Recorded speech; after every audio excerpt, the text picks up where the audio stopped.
Avant de commencer le conseil municipal de ce soir, je voudrais vous donner quelques informations. Hier soir, dans cette salle, s'est tenu le conseil communautaire et nous avons parlé de vaccination. Je voulais déjà remercier un certain nombre de conseillers municipaux ici présents dans cette salle qui ont donné de leur temps pour participer au centre de vaccin des Tangerandes. Donc je les remercie sincèrement de l'aide qu'ils ont pu apporter. À ce jour, nous avons vacciné 2400 personnes au centre de vaccination des Tangerandes. Donc à travers les 2 week-ends de fin mars et la période du 6 au 9 avril, sachant que les gens qui ont été vaccinés recevront une deuxième dose les week-ends des 17 et 18 avril et du 24 et 25 avril, donc les 2 week-ends qui suivent. Et ensuite, les gens qui ont été vaccinés du 6 au 9, naturellement, ont reçu la deuxième élection au mois de mai. Pour l'instant, le sous-préfet ne garantit pas, l'accès au vaccin tel que c'était présenté. Donc, entre le discours du président de la République, vacciné 24 heures sur 24, 7 jours sur 7, je dirais qu'on est quasiment prêt, sauf qu'il nous manque les vaccins. Donc, on a eu naturellement une annonce gouvernementale pour nous annoncer que les plus de 55 ans pouvaient aussi se faire vacciner. Mais c'est encore une fois difficile de répondre à la demande des gens. Il y a des mairies qui ont été submergées de coups de téléphone du fait que naturellement nous n'avons pas les vaccins. Donc on attend les vaccins avec impatience. Vous avez vu que même les Johnson & Johnson, il y a quelques soucis d'approvisionnement vu les problèmes qu'il y a pu y avoir aux États-Unis. Voilà, donc nous sommes en attente de vaccins. Et encore une fois, donc, je voulais remercier l'ensemble des conseillers qui se sont engagés dans cette perspective, avec naturellement la communauté de communes, et puis le maire des Tangerandes, l'ensemble du personnel communautaire, pour l'organisation en tout cas de ce centre de vaccins sur le centre omnisport des Tangerandes. Donc on est sur les vaccins, je voulais naturellement aussi évoquer le problème qu'un maire a évoqué hier soir dans cette salle, à savoir que nous avons des élections régionales et départementales au mois de juin. Donc sachez que tous les maires, les 36 000 maires de France, ont reçu un mail le vendredi soir à 20h30 pour répondre avant lundi de 12h s'ils étaient d'accord ou pas pour tenir les élections régionales et départementales au mois de juin. Donc j'ai répondu oui. Et le Premier ministre finalement a décalé d'une semaine les élections à l'issue du conseil scientifique. Et donc je vous demande de sauver les dates du fait que les élections auront lieu le dimanche 20 juin pour le premier tour et le dimanche 27 juin pour le second tour. Donc forcément, on va vous solliciter pour tenir le bureau de vote. Du fait qu'il y a 2 élections, les bureaux de vote sont forcément renforcés. Donc en tant que conseiller municipal, vous êtes même de tenir ces bureaux de vote. Et on a encore reçu un courrier de l'Association des maires de France sur le fait que les gens qui sont volontaires et qui souhaitent être vaccinés doivent l'être 3 semaines avant les débuts des élections. Donc là aussi, il faudra que vous précisiez. Donc, je vais demander à Fanny d'organiser une consultation auprès de vous, savoir si vous êtes disponible. Est-ce que vous souhaitez être vacciné, oui ou non? Parce qu'il y a des gens qui ne souhaitent pas être vaccinés. Donc si vous souhaitez être vacciné, pour qu'on puisse organiser aussi votre vaccination si vous voulez tenir des bureaux de vote. Voilà l'information que je voulais vous donner pour les élections du 20 et 27 juin. Dans cette salle, hier soir aussi, a été évoqué par le président Michel Paquet un projet en fait de gendarmerie. Donc je dois rencontrer avec Michel Paquet, le maire des Tangerandes et moi-même, les commandants de gendarmerie respectifs pour évoquer les constructions de gendarmerie. Donc il y a une première gendarmerie qui sera construite sur les Tangerandes. Et le PSPG nous demande aussi 26 logements supplémentaires à construire ce quinquennat. Donc on va essayer de regarder au niveau de la communauté de communes sur le qui fait quoi entre la commune des Tangerandes, la communauté de communes et la commune de Cannes. Donc chaque conseil municipal devra délibérer une fois que nous aurons bien cerné l'ensemble de la demande de la gendarmerie et nous déciderons ensemble sur effectivement les demandes que nous ferons aux gendarmes et sur l'endroit ou pas que leur propose pour faire ces logements. Donc ça reste un choix, une discussion à venir dans un futur conseil municipal. Voilà ce que je voulais dire en introduction. Donc j'ouvre cette séance du conseil municipal du 14 avril. Je voudrais excuser Jean-Luc Consuy qui a donné procuration à Morissette Deligue. Le conseil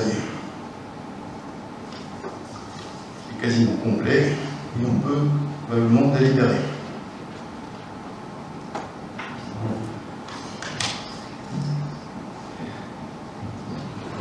On va désigner un secrétaire de séance. Donc le plus jeune, ça doit être Ludovic. Ludovic, est-ce que tu acceptes cette tâche de secrétaire de séance? Donc il est d'accord. Premier point à l'ordre du jour, approbation du procès verbal de la rencontre rendue du 10 mars. Donc il vous est demandé d'approuver le procès verbal de la rencontre rendue du conseil municipal. Il vous a été transmis par mail le 16 mars. Y a-t-il des remarques ou observations? Pas de remarques, pas d'observations. On va passer au vote. Qui est contre? Qui s'abstient? Unanimité. Je vous remercie. Juste une petite question. Pour la boulangerie, est-ce qu'il devait commencer le 1er janvier? Est-ce que vous avez des nouvelles? Alors effectivement, nous avons délibéré pour signer le bail commercial en conseil municipal. Et le bail commercial, naturellement, on l'a transmis à Maître Laurent, qui nous a fait remarquer qu'on était notre boulangerie. Au départ, on avait bien une boulangerie qui était tenue. Ensuite, on l'a transformée en kebab. Ensuite, c'était transformé en crazy cake. Bah, figurez-vous, lorsqu'on a acheté ce bâtiment, la commune a acheté ce bâtiment et l'a exploité, l'établissement n'était pas déclaré ERP, établissement recevant du public. Donc on a fait la démarche pour le classer. Voilà, délai d'instruction 4 mois. Donc le 22 avril, j'ai une réunion avec le SDIS. J'ai donné un avis favorable naturellement à ce classement en ERP. Et donc le boulanger pourra ouvrir à partir du moment où déjà nous serons en règle avec l'établissement ensemble du public et les derniers travaux de finition qui restent à faire à l'issue de l'installation des fours, qui doit arriver aussi à Saint-Denis. Mais là, je dirais que ce n'est pas le boulanger qui est en cause, c'est plutôt le fait que nous n'avons pas l'établissement classé comme il fallait. Voilà pour les nouvelles de la boulangerie. On espère qu'elle ouvrira, j'espère avant l'été, ou plus tard en automne, mais j'espère avoir du pain frais, effectivement, cuit dans les fours de Cattenom bientôt.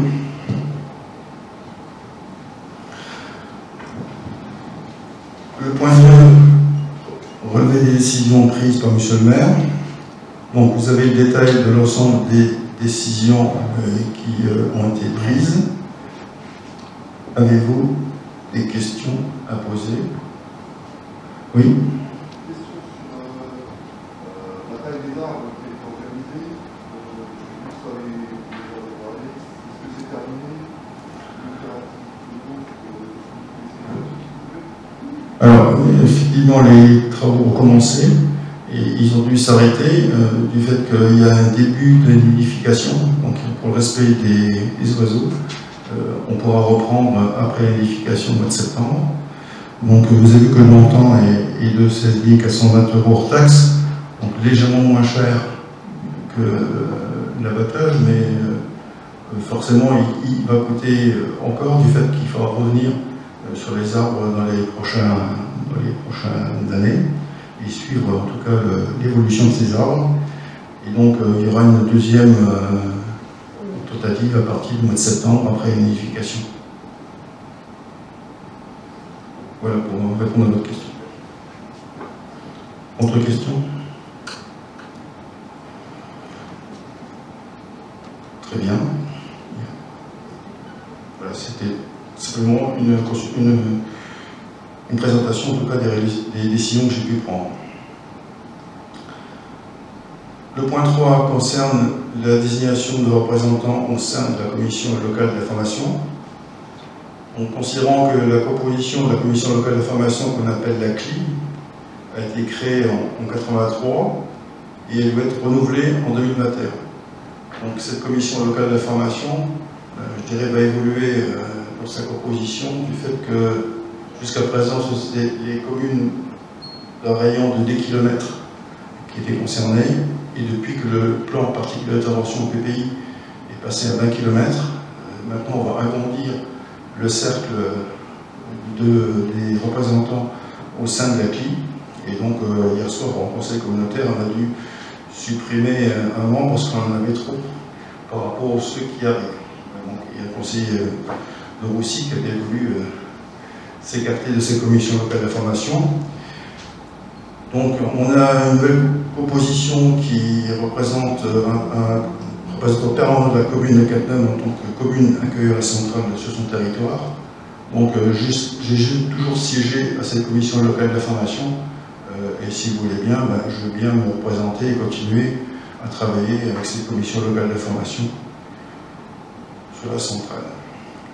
Voilà. Est-ce que vous êtes d'accord à ce que ma candidature soit validée ce soir au conseil municipal? Donc on va passer au vote. Qui est contre? Qui s'abstient? 3, 4, 5 abstentions. Je vous remercie. Le point 4 concerne le marché du terroir. Donc, on doit apporter une modification à ce marché que l'on a mis en place, qu'il est dénommé marché du terroir. Il était prévu à l'emplacement initial sur la place Saint-Vincent-de-Paul à Cattenom. Ce projet était resté en sommeil depuis de nombreux mois. Considérant l'évolution des commerçants assimilés et intéressés pour participer à cette opération, on propose les modifications suivantes. Donc le transfert du site le long de l'RDA, derrière le gymnase, afin d'améliorer la visibilité sur le marché. Le jour, le samedi matin, et la fréquence est un samedi sur deux, la plage horaire de 9h à 13h. Donc, considérant qu'à ce titre, il est nécessaire d'actualiser le règlement intérieur du marché, et concernant la période de crise sanitaire et ses conséquences, donc je vous demande d'acter le transfert de l'emplacement du marché dans le numéro départemental numéro RD1 à Cattenom, d'adopter un règlement intérieur qui vous est envoyé, d'acter le montant du droit de place par mètre linéaire, donc fixé à 0 € et le branchement EDF par mètre linéaire à 0 pour l'année 2021 uniquement, et ceci afin de soutenir économiquement les commerçants et les artisans présents sur le marché, notamment au regard de la crise sanitaire liée à la Covid-19. Donc vous avez vu que dans le règlement intérieur du marché, il était prévu une somme dérisoire du mètre linéaire, etc. Je souhaite effectivement le mettre gratuit cette année, du fait de la particularité en tout cas de cette crise sanitaire. Nous avons déjà ouvert ce marché fin mars et il a eu lieu donc, le week-end dernier. Les commerçants sont relativement satisfaits en tout cas de l'affluence qu'il y a à ce marché. Et je dirais que même le président de l'épicerie a vu une baisse des chiffres d'affaires le samedi, du fait que les gens qui vont au marché ne viennent plus à l'épicerie.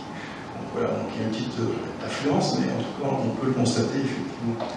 Donc c'est pour preuve que les gens qui vont à l'épicerie vont aussi au marché et inversement.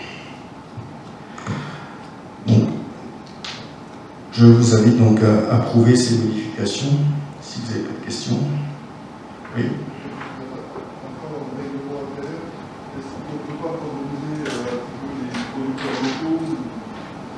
Alors, oui, alors les producteurs locaux, forcément on les privilégie et on les prend aussi par ordre d'inscription. Alors, effectivement, au terme juridique, comme dirait Fanny, le marché des terroirs, en principe, c'est réservé uniquement aux gens qui produisent et font sur place.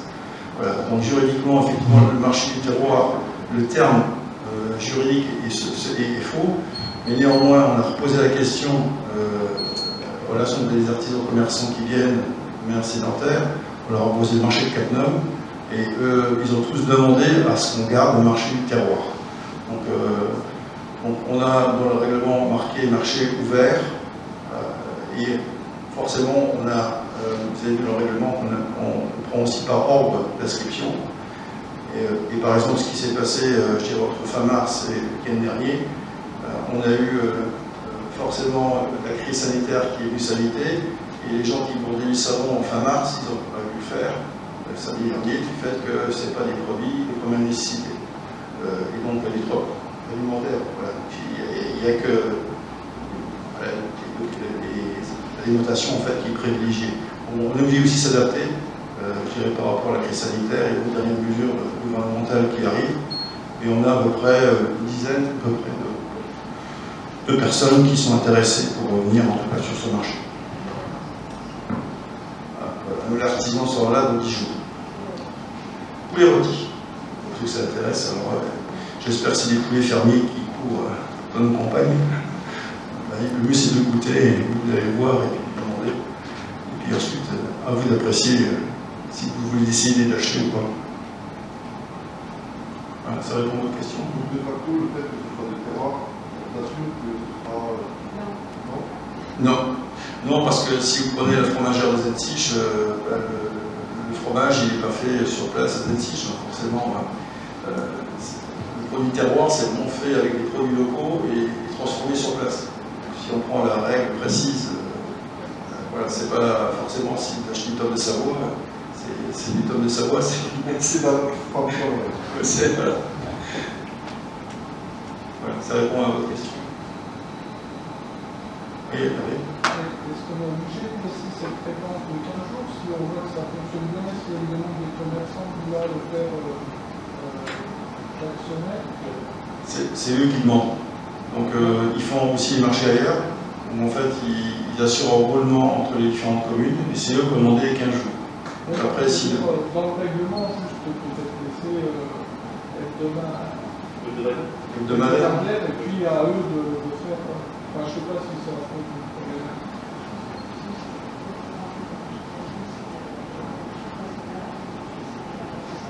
Ouais. Alors, pour tout vous dire, on a un peu galéré pour ouvrir ce marché fin mars, parce qu'on a été soumis forcément aux règles sanitaires qui s'appliquent. Il fallait passer un certain nombre d'heures avec la sous-préfecture et la préfecture. Pour tout vous dire, en fait, la préfecture nous donnait un avis favorable, et 2 heures après, la sous-préfecture donnait un avis défavorable. On leur a dit trop tard, la préfecture nous a répondu. Voilà, donc on a été dans une période un petit peu compliquée pour mettre en place ce marché. Donc moi je propose qu'on laisse le règlement tel qu'il est, du fait qu'il est, comme déclaré la préfecture. Il ne faudrait pas qu'on remette à l'ouvrage le fonctionnement actuel. On va attendre la fin de la crise sanitaire éventuellement pour modifier le règlement.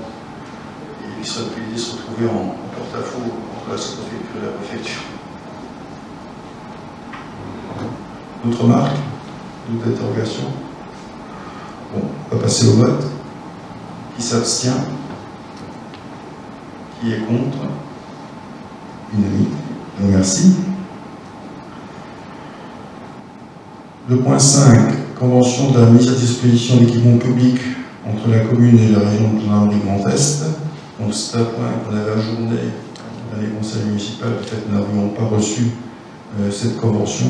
La convention vous a été jointe. Donc Christine, si tu veux en dire un mot.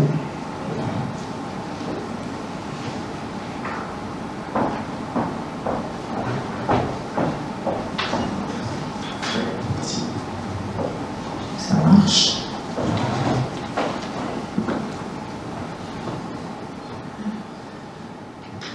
Le général de corps d'armée, commandant de la région de gendarmerie Grand Est, a demandé que la commune mette à disposition du PSPG, et ce à titre gratuit, l'école du Beaufret de Zensich. Ceci afin d'optimiser l'entraînement des personnels de la gendarmerie nationale du groupement de gendarmerie de la Moselle. Cet entraînement se caractérise par des missions d'intervention, risque d'intrusion, d'attentat par exemple. Voilà. Je ne sais pas si vous avez des questions. Est-ce que vous avez un calendrier Non, ça se passera les mercredis et c'est la gendarmerie qui nous demandera par courrier l'autorisation d'utiliser les locaux. Mais ce sera forcément un mercredi sans la présence des élèves. Il y a d'autres questions, d'autres interrogations? Non? On va passer au vote. Qui est contre? Qui s'abstient? Unanimité. Je vous remercie. Le point 6 concerne la convention de mise à disposition d'équipements publics entre la commune et la section des sapeurs-pompiers locale de Cattenom. Donc, considérant que la commune a été sollicitée par la section des sapeurs-pompiers et jeunes sapeurs-pompiers de l'unité opérationnelle de Cattenom pour se mettre à disposition de l'ensemble des bâtiments communaux et des sites appartenant à la commune, considérant cette mise à disposition à titre gratuit et pour objectif de réaliser des mises en situation professionnelle dans le cadre de la formation des jeunes sapeurs-pompiers, et considérant les modalités techniques administratives de la convention, on vous invite à approuver la convention de mise à disposition d'équipements publics entre la commune et la section des sapeurs-pompiers et jeunes sapeurs-pompiers de l'unité opérationnelle de Cattenom et à autoriser le maire à signer la dite convention et toutes pièces afférentes. Donc vous avez la convention qui est jointe. Il y a une petite erreur.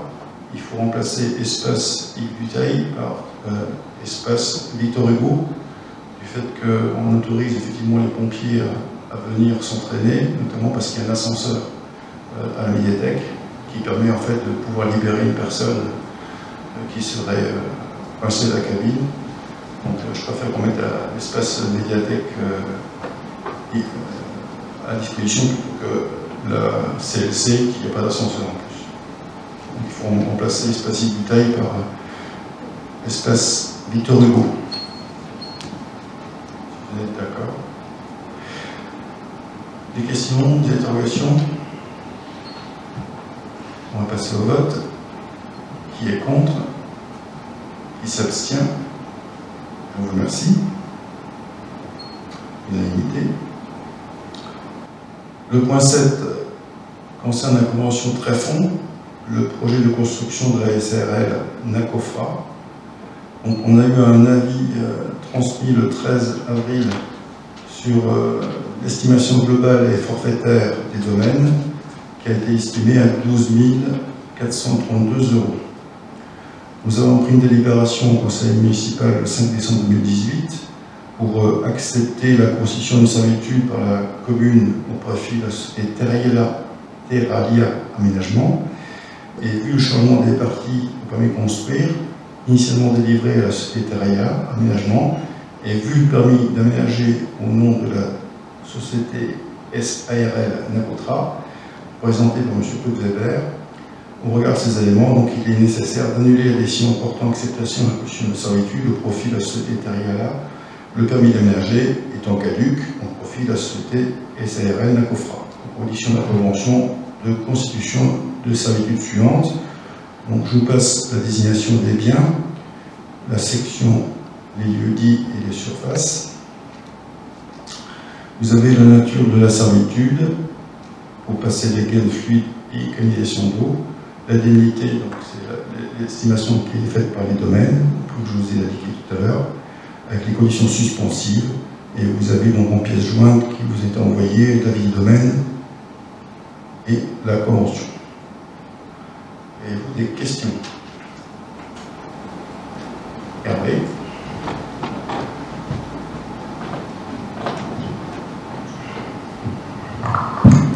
Oui,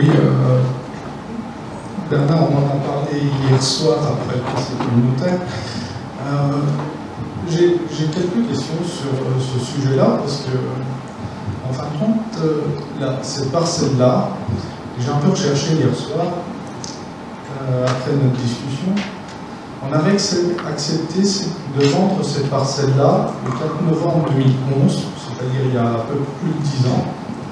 On a renouvelé cet accord de vente en conseil municipal de 5 2017. Donc voilà, donc déjà la première question c'est pourquoi cette parcelle-là nous appartient-elle encore, puisque le conseil municipal, ces deux conseils municipaux différents à ces époques-là avaient déjà accepté de vendre cette parcelle. Ensuite, alors ça c'est la première question. La deuxième question c'est par rapport à ce lotissement, parce que on nous parle de deux parcelles et par rapport au plus, il se trouve que la parcelle 70 est en zone A. Et zone A, c'est non constructible seulement pour ce qui est agricole. Donc je me pose la question, c'est comment peut-on avoir un permis de lotir avec une part, enfin, un bout de cette parcelle-là qui est normalement non constructible. Voilà. Et puis sur la convention très... Alors, la question, si je reviens un peu sur le premier point, c'est effectivement, je pense que au départ, on avait accepté de vendre cette parcelle-là parce que c'était un bout de terre qu'on devait entretenir, que nos employés devaient entretenir, et à la fin, on s'était dit il vaut mieux le vendre aux deux personnes qui seront de chaque côté. Voilà. Donc on avait accepté de vendre ça à pas grand-chose. Hein. C'était 150 $, à peu près. Et il y a €1, il y a un an et demi, plus ou moins. Ça ne représente rien du tout. Je suppose que ces gens-là avaient accepté à l'époque. Bon, effectivement, il y a plus de frais de notaire que ces choses-là. Donc effectivement, si on accepte cette servitude, j'imagine que ces tuyaux vont se trouver en plein milieu. Voilà, donc je trouve que peut-être il faudrait en parler avec ces personnes-là et on décale les tuyaux plus d'un côté que de l'autre pour au moins permettre peut-être à ces personnes-là même de mettre un simple grillage, puisque au-dessus, forcément, vous ne pouvez rien faire, vous ne pouvez plus mettre d'arbres. Donc forcément, ça crée aussi une servitude pour les personnes qui vont prendre ce bout de terrain. Et si effectivement ils ne peuvent rien faire, on va encore se retrouver avec un bout de terrain à entretenir. Donc je trouve ça un peu dommage. Voilà. Alors pour répondre à ta question, effectivement, les délibérations, on les a retrouvées et on n'a pas été au bout de la démarche. À l'issue des délibérations concordantes des différents conseils municipaux, on n'a pas été au bout de la démarche parce que justement on attendait la convention tréfonds. Donc on ne pouvait pas signer avec les intéressés tant qu'on n'avait pas la convention tréfonds. Donc la convention tréfonds, elle est remodifiée ce soir d'une société à une autre. Et donc les gens doivent aussi accepter cette servitude. Il faut qu'on les reconsulte maintenant pour savoir effectivement par rapport à la servitude existante. Alors effectivement l'ensemble des tuyauteries passe dans la zone dite A agricole, donc ça c'est toléré, et le permis de lotir est bien sur la partie urbanisée. Le permis de construire a été déposé comme ça, et vous disiez bien que le service d'instruction du permis de construire ne va pas accepter de construire ce lotissement si on est en zone agricole. Donc le permis a été accordé, et donc il y a une servitude qui va s'appliquer. Aujourd'hui, la commune de Cattenom est toujours propriétaire de ces terrains, donc la vente n'a pas eu lieu. Donc c'est pour ça que le domaine certifie bien ces communes de Cattenom qui est toujours propriétaire de ces terrains. Et donc c'est une servitude que l'on doit intégrer dans cette parcelle. On peut aller revoir ensuite les deux propriétaires en leur disant ben voilà ce qui se passe, maintenant vous avez des tuyauteries qui passent. Alors je ne sais pas à quel endroit elles sont placées. Il y a une profondeur forcément à respecter. Et donc, ce sera aux gens de nous dire s'ils sont toujours intéressés ou pas pour l'achat, sachant qu'il y a une servitude avec la contrainte que tu as indiquée. S'ils veulent planter un arbre, ça va être difficile s'il y a une tuyauterie en dessous pour faire en sorte qu'un enracinement puisse se faire. C'est pour ça qu'effectivement, quand on regarde les papiers du notaire, en fin de compte, on a réellement l'impression que ça va passer au milieu. De toute façon, ça fait que 5 mètres de large. Donc, voilà, dans les papiers qu'on a reçus de Maître Laurent, ils disent voilà, ça va prendre une emprise de 2,5 mètres.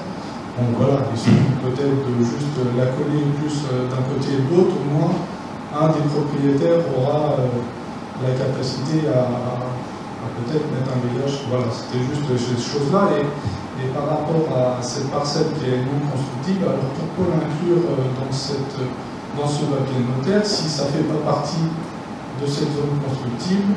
Pourquoi continuer à l'inclure si effectivement il n'en fait pas partie? C'est une servitude en fait, la commune. Non, je parle de l'autre partie, de la partie lotissement, c'est la parcelle 70. Cette servitude, c'est sur la parcelle 410, qui passe entre les deux maisons. Mais le lotissement, c'est la parcelle 303 et 70. Oui. Et la parcelle 70, selon le plus, elle est en zone A. Oui, il faut regarder. C'est quel but tu as pris le plus 2016? Celui que j'ai, que tout le monde peut avoir. J'ai pas vraiment, si. Oui, non, mais ça regarde pas.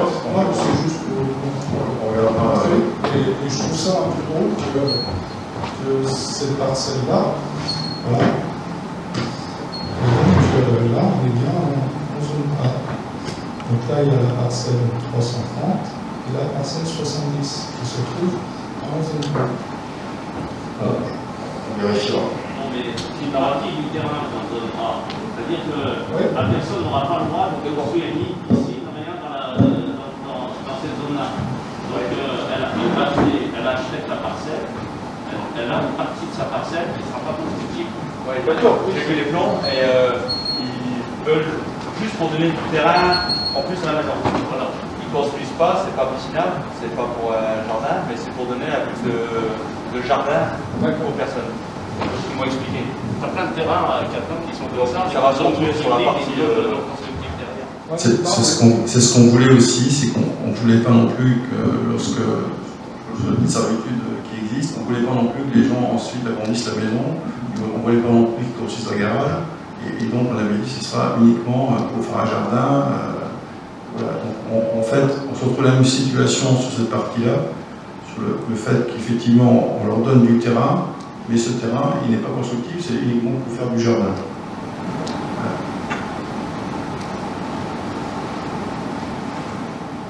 C'est bon, ça répond à l'interrogation. Très bien, on va passer au vote. Qui est contre? Qui s'abstient? 3, 4, 5 abstentions.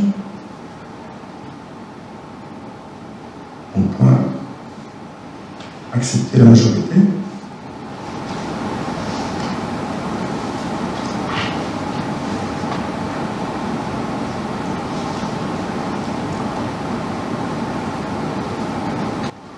Le point 8 concerne le marché public de travaux pour la transformation des bâtiments communaux et au raccordement de l'acheteur biomasse. Donc l'objet de la délibération est de valider l'attribution du marché. Donc on a donc une DSP qui a été confiée à ILEX Territoire le 5 avril 2019. Le contrat prévoit un raccordement des bâtiments communaux en réseau de chaleur qui nécessite la réalisation de travaux dans les 10 bâtiments.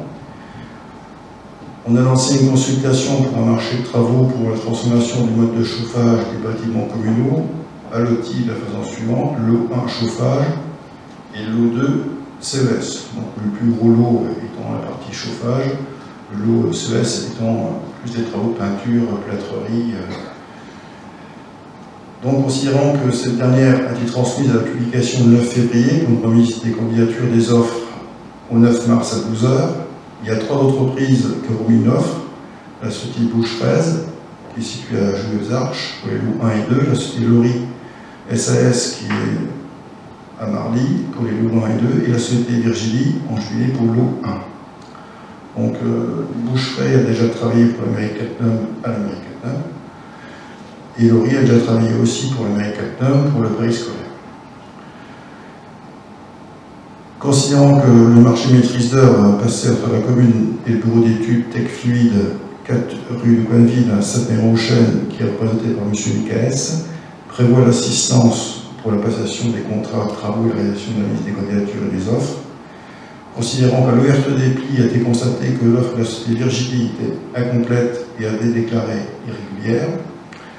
Considérant que la liste des offres initiales des deux sociétés restantes sur proposition du maître d'œuvre ont fait l'objet d'une phase de négociation sur les dispositions prévues par le règlement de consultation, et considérant que la liste des offres négociées au regard des critères de pondération prévus au règlement de consultation conclut que l'offre la mieux classée, c'est celle de la société Boucheresse.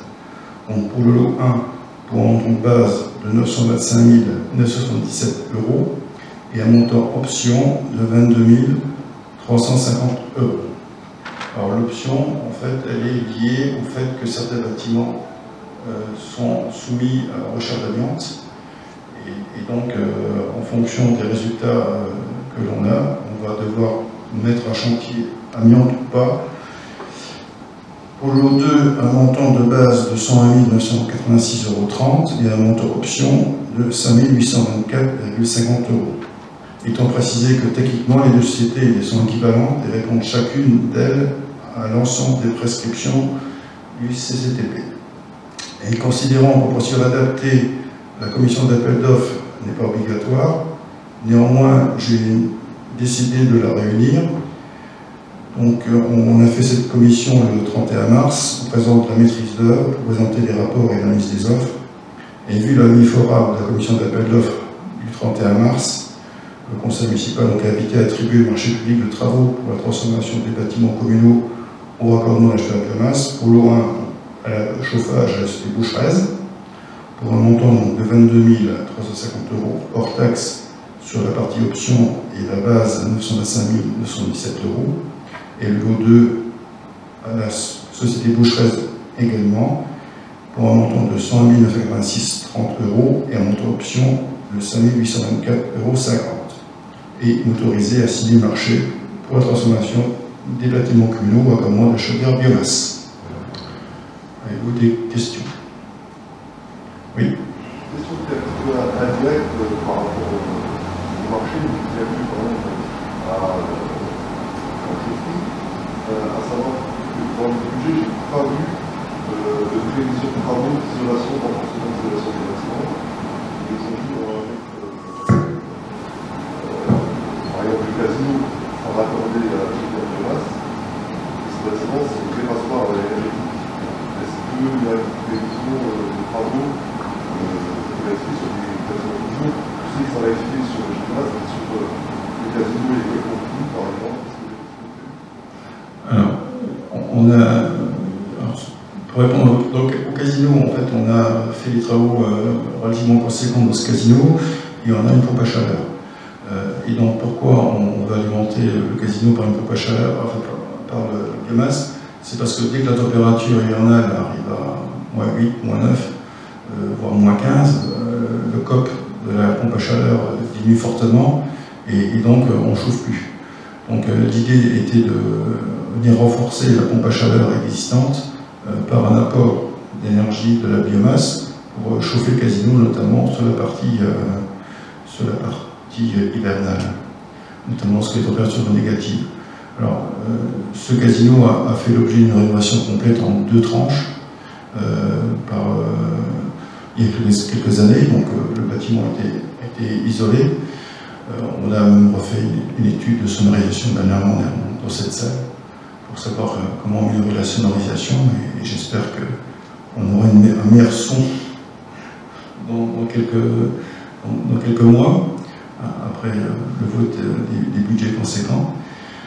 Pour l'école Pompidou, nous avons un chauffage électrique au départ. Ce chauffage électrique a été mis en GTC, gestion technique commune par pilotage avec des radiateurs qui se chargeaient la nuit, etc. Donc on a fait une étude à l'époque par Edwin Stalek en 1996. Voilà, et le bâtiment, les fenêtres ont été remplacées, on a mis le double vitrage depuis.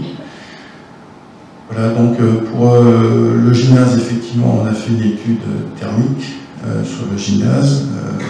L'étude thermique complète, si on prend toutes les options, il y a pour plus d'1 million d'euros.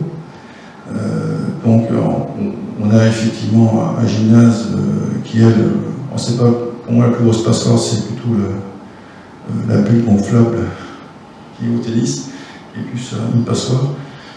C'est vrai qu'on pourrait améliorer le gymnase, donc c'est une question qui se posera à nous, effectivement en fonction aussi du département de la Moselle, l'endroit aussi qu'ils veulent mettre leur collège. Donc on pourra en discuter effectivement en fonction de l'option finale retenue par le département sur la planation du collège.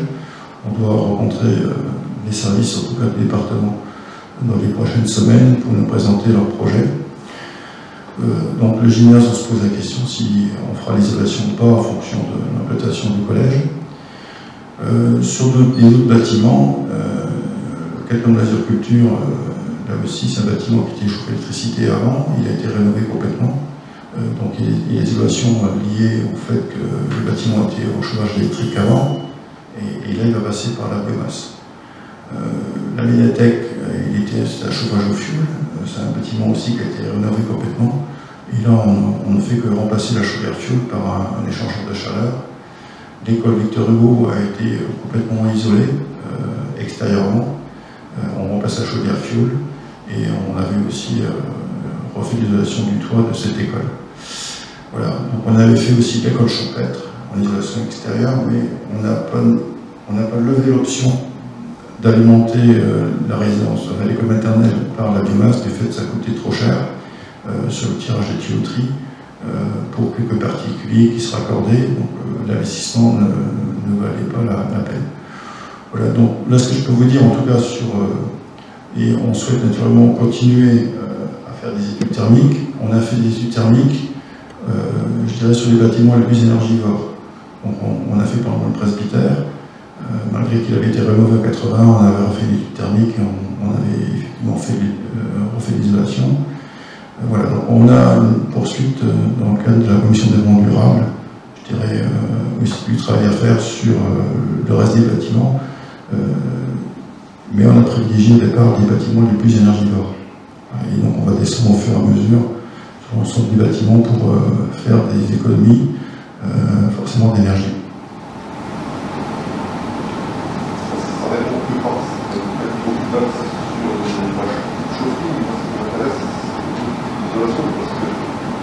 Ça nous évite d'avoir des consommations d'énergie et de devoir installer des solutions d'énergie plus importantes.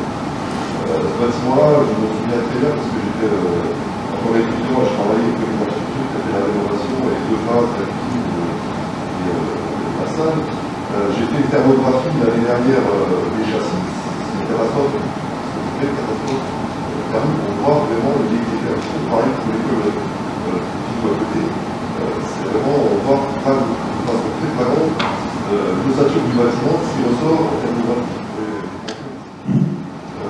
C'est vraiment un vrai besoin de rénover énergétiquement parlant en termes d'isolation de ces bâtiments. Donc on fera des économies d'énergie, d'autant plus si on isole un bâtiment que si on met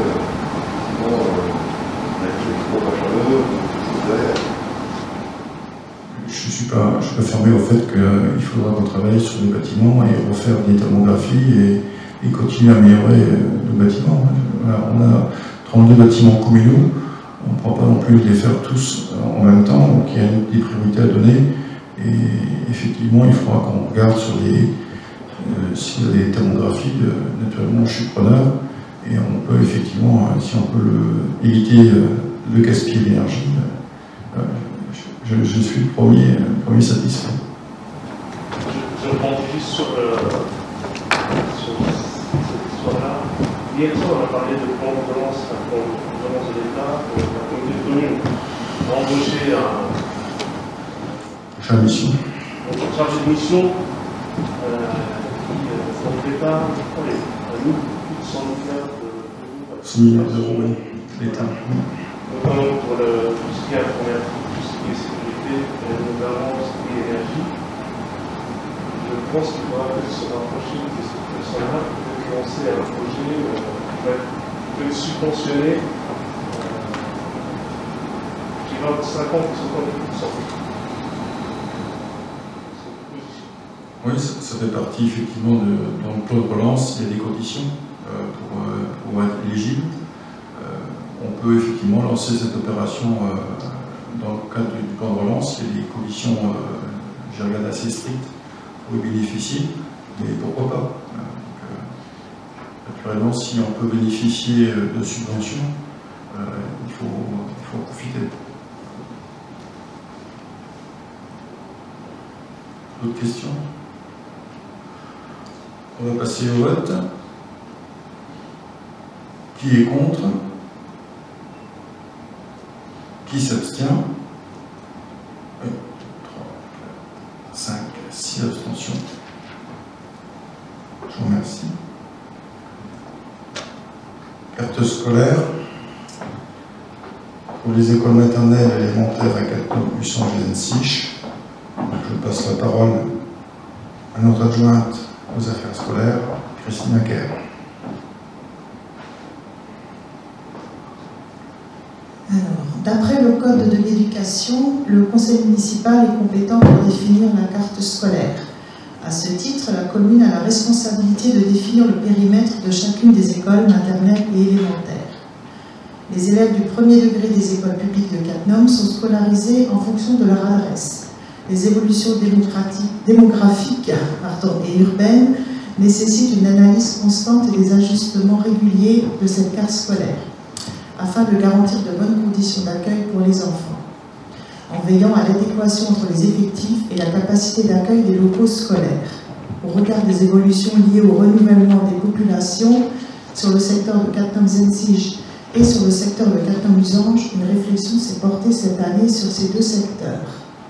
En effet, il faut équilibrer les effectifs des écoles Champêtre et Victor Hugo notamment, mais il ne faut pas non plus désorganiser les organisations familiales. Les enfants habitant le secteur de la résidence d'Usange seront donc scolarisés à l'école Victor Hugo. Les effectifs prévisionnels sont les suivants: école Champêtre 35, école Victor Hugo 32, école Marie-Laure Marson 20 élèves, sous réserve des inscriptions et dérogations en cours. En conséquence, M. le maire propose cette nouvelle sectorisation qui entrera en application pour la rentrée 2021-2022. Et pour information, la commission scolaire a donné un avis favorable le 25 mars 2021 à cette sectorisation.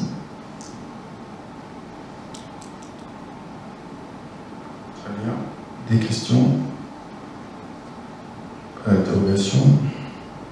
On va passer au vote. Qui est contre? Qui s'abstient? Unanimité. Merci. Point. Oui.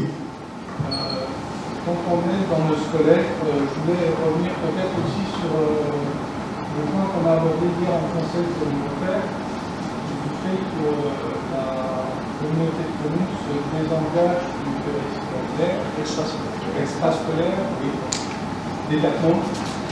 Et je voulais savoir quels allaient être les impacts lourds et pourquoi et comment on va faire avec ça. Alors, ce qui va changer globalement, donc à partir du 1er septembre, la décision qu'on a prise hier soir pour ce communautaire, ce sera au 1er septembre, que la communauté commune va relâcher donc la compétence extrascolaire. Donc l'extrascolaire, c'est les petites vacances et c'est les grandes vacances. Donc c'était les 4 membres qui les organisaient pour la commune. Donc ça va rien changer. Simplement au niveau budget, à la place que ce soit la commune qui paye, ce sera la commune de Cattenom. Et donc le président hier soir l'a bien dit, c'est qu'en fait il y aura reversement, en tout cas de la compétence qui nous redonne en fait aux communes à travers la commission locale des charges transférées, ce qu'on appelle la CLET. Donc la commune retouchera finalement l'argent que la commune versait auparavant. Et donc, ce qui va changer pour nous, ça va dépendre maintenant aussi de ce qui va se passer avec le syndicat intercommunal qui va se mettre en place sur Entrange, Canfin, Vendôme-Angéline. Du fait que l'association ECLO va être absorbée par un syndicat intercommunal. Donc, parmi ce syndicat intercommunal, il va être créé au 1er septembre 2021. Et donc, à la suite de l'étude faite, je dirais, par la commune, par le bureau Pascal Ms, présentée à l'ensemble des maires, les maires devront se déterminer pour savoir avec qui ils veulent continuer à travailler au niveau du périscolaire. Périscolaire avec extra et périscolaire, du fait qu'aujourd'hui les maires ont la compétence école. Donc, le président de la commune souhaite que, comme les maires souhaitent garder la compétence école, qu'ils la gardent, y compris sur l'extrascolaire. Donc les communes aujourd'hui ont le choix de dire moi je veux fonctionner en régie, ou je fais une délégation de service public, ou j'adhère au syndicat intercommunal, ou je reste avec les 4 communes, les communes dans le secteur. Donc nous sommes réunis plusieurs fois ces dernières semaines. Nous avons une réunion la semaine prochaine pour savoir quelle commune veut rester avec les 4 mômes et quelle commune veut quitter les 4 mômes et aller au syndicat intercommunal. Alors que je vous parle, il y a 2 communes qui souhaiteraient quitter les 4 mômes et aller au syndicat. Ça reste à confirmer et le reste des communes souhaitent continuer à travailler avec les associations des 4 mômes. Sachant qu'il y a une assemblée générale au mois de mai pour renouvellement en tout cas du conseil d'administration des 4 mômes. Donc aujourd'hui, on attend la décision des maires sur quel choix ils veulent faire.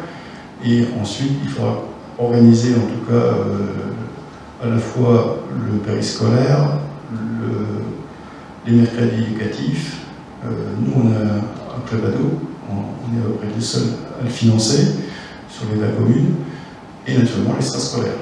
Sachant que pour les 4 mômes, c'était compliqué, du fait que leurs salariés, ils devaient faire un découpage du nombre d'heures qui était consacré à la partie périscolaire commune, et compter les heures sur la partie extrascolaire pour la cour de la communauté commune. Donc ça sera plus simple, en tout cas, pour les 4 mômes, de gérer leur personnel, du fait que forcément le financeur, ça sera la commune uniquement. Donc ça sera plus simple pour les 4 mômes. Voilà ce que je peux vous en dire aujourd'hui. Donc la situation, c'est pour ça que la convention qu'on a passée avec les 4 mômes, je l'ai fait que sur 2021. Et donc j'attends aussi le positionnement des autres maires et le renouvellement du conseil d'administration pour proposer une convention, une nouvelle convention au conseil municipal, donc pour 2022, en fonction de, je dirais, de l'évolution des 4 mômes à l'issue de leur assemblée générale. Est-ce qu'on n'a pas aussi intérêt à créer un CIU pour notre secteur Alors la réponse c'est non. Du fait que le préfet a été sollicité pour le fait qu'aujourd'hui l'État a tendance à vouloir supprimer les syndicats. Le syndicat des eaux, on voit bien que, je pense qu'on vit nos dernières heures, le syndicat des eaux, que ça va être éventuellement absorbé ou pas par la communauté de communes. Voilà, donc aujourd'hui, la préférence gouvernementale aujourd'hui, c'est plutôt supprimer les syndicats. Et donc de travailler plus en intercommunalité avec des prises de compétences. Donc forcément, quand on a voulu créer ce syndicat, le maire de Canfin et le maire d'Entrange, Michel Arga et Denis Bord, ont été voir le préfet. Et le préfet a donné un accord uniquement s'il y avait un syndicat qui se crée, et un seul. À partir du moment où vous avez 2 syndicats, le préfet dit la compétence, il faut la prendre au niveau de l'Interco. Donc clairement, le préfet a dit un syndicat, on est d'accord, mais ce sera one shot. Après, on peut ouvrir aux communes, donc c'est l'opération qui est en cours, savoir quelle commune veut basculer ou pas avec le syndicat qui va être créé, sachant que Zouftion est en régie, Étangerand est en régie, et les 2 communes qui doivent venir à l'Interco, Haute-Cons et Cons-les-Bains, sont en régie aussi. Donc On voulait un petit peu le positionnement je dirais, de la cartographie de la communauté commune à l'heure actuelle. Donc on aura plutôt des régies qui vont fonctionner, un syndicat et encore éventuellement une association type les 4 mondes qui pourra rester. Voilà. Mais on ne pourra pas créer 2 syndicats. Le préfet est contre. Voilà pour répondre à ta question.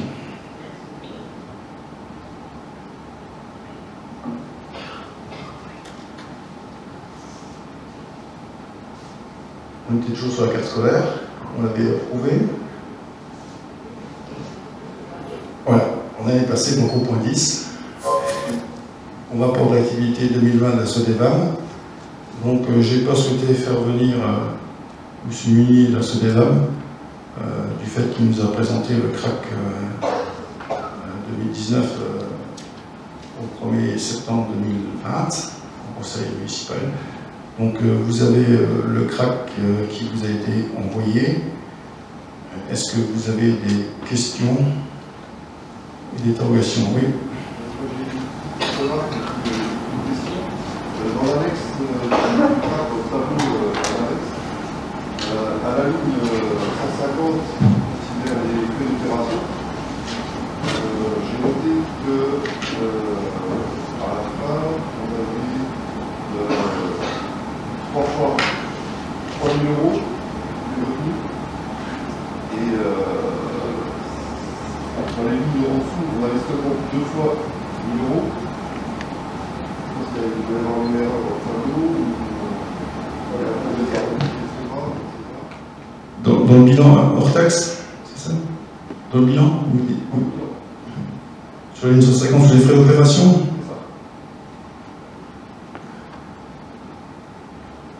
Les frais d'opération sont à 104, 54, 48, 3, 204. Non, ça ne s'additionne pas, oui. Il y a 2 000 €. Il y a 2 000 €, il y a 3 fois dans le monde 2 000 €. Et on a un total de 1 000 €. Et sur 3 fois 3 000 €. Alors sur quel livre vous parlez sur 150?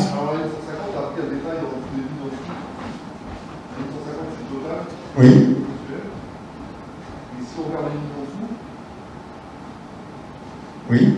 Géomètre 54, c'est ça? vous regardez en dessous, il y a 2 fois 1 000 €.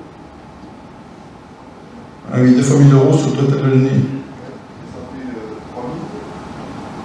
Et on a ça plusieurs fois. Et on a un total qui est sur la ligne qui est 8 000, ça peut faire 6 000. Je ne vois pas les 8 000. Ouais. Sur les frais d'opération, c'est ça? Sur la partie sur 50? Vous parlez des chiffres en vert ou bien les chiffres qui sont dessous? Oui. Venez voir, oui. On regarde.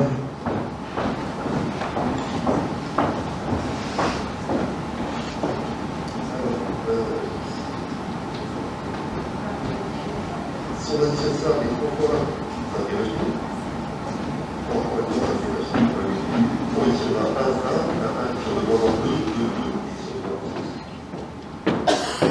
2. Non, là, c'est... Ici, on a 3 points. Oui. Oui, il manque quelque chose. Ok. Oui, on regardera ça effectivement avec le SODEVAM, on fera la marque sur le tableau. Oui.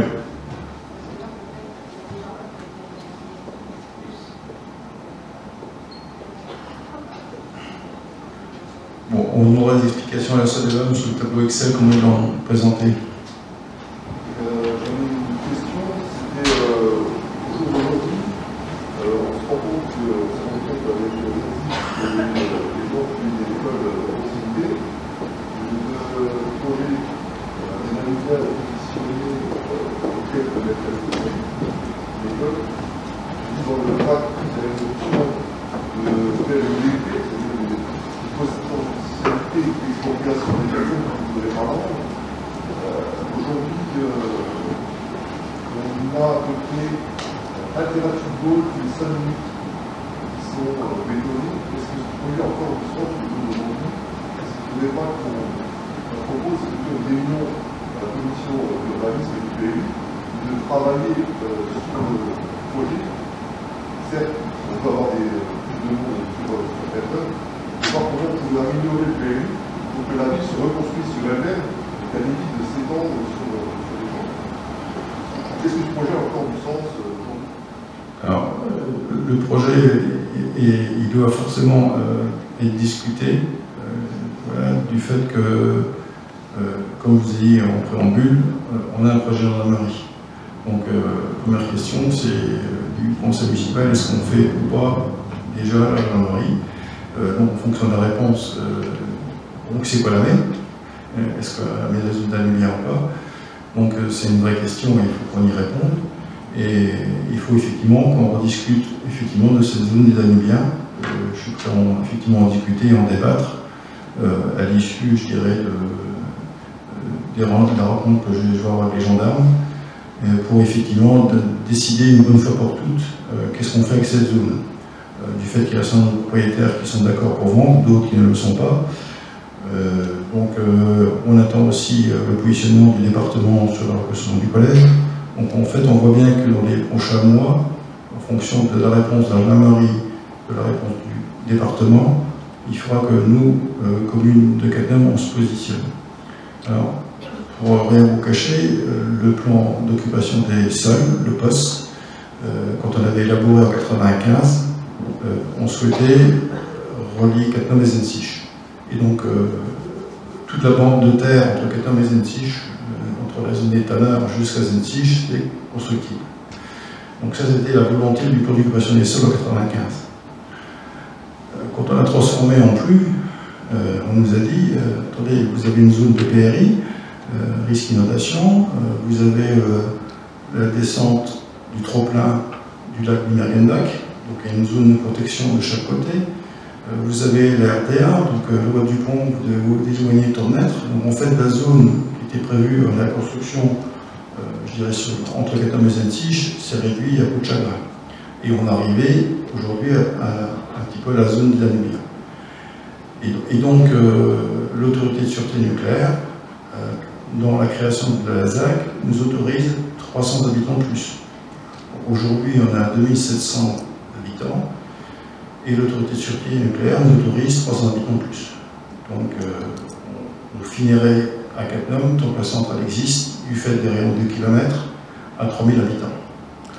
Donc la question qui se pose, c'est qu'est-ce qu'on fait par rapport à cette zone, sachant que lorsque l'on regarde le SCOTA, donc la structure qui est au-dessus du flux, qui donne l'orientation sur les 15-20 ans, nous demande d'éviter de consommer des terres, et de travailler plus sur le bâti existant, rénover l'existant et de remplir les dents creuses.